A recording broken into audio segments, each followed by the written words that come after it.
Hi Anil Nair here. ఒక నిష్పత్తి related problem sir. Question ఏమన్నాడంటే 86,581 ఇది ఏ అండ్ బి ఇద్దరికి ఒక నిష్పత్తిలో షేర్ చేశాను. ఏ నిష్పత్తిలో సార్? 9:2. అంటే ఏకి 9 పార్ట్స్ వస్తే బికి 2 పార్ట్స్, అంటే కలిపితే 9 + 2 11 పార్ట్స్. 11 పార్ట్స్ వాల్యూ ఎంత ఇచ్చాడు? 86,581 ఇచ్చాడు. 11 పార్ట్స్కి 86,581 ఇచ్చాడు. క్వశ్చన్లో ఏంటి? Difference between 4 times the share of A.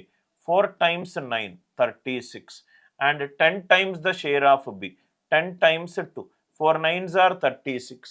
36 minus 20. 36 minus 20 అంటే 16 పార్ట్స్. 11 పార్ట్స్ ఎంత అవుతాయి?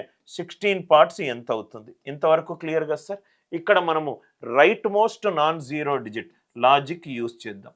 Right most non zero digit ఇక్కడ 1 అయింది. 1 1s are 1, 1 1s are 1 and 6 1s are 6. Answer right most non zero digit 6 తోటి ఎండ్ అవ్వాలి.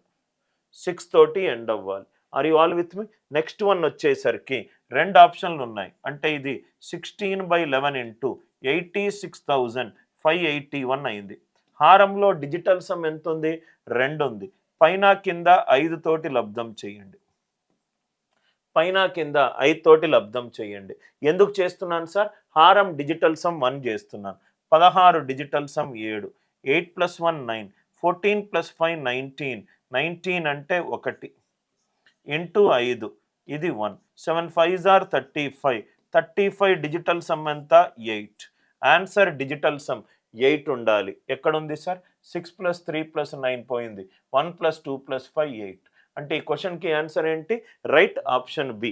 కాన్సెప్ట్ క్లియర్గా అర్థమైంది అనుకుంటా. హారము డిజిటల్ సమ్ ఎప్పుడు 1 చేయాలి. హారము డిజిటల్ సమ్ ఎప్పుడు 1 చేయాలి. Right most non zero digit use చేశాను and digital sum concept use చేశాను. క్యాల్కులేషన్ చేసి టైం వేస్ట్ చేసుకోకండి. కాన్సెప్ట్ నచ్చినట్టు అవుతే వీడియోని లైక్ చేయండి, షేర్ చేయండి, ఛానల్ని సబ్స్క్రైబ్ చేసుకోండి.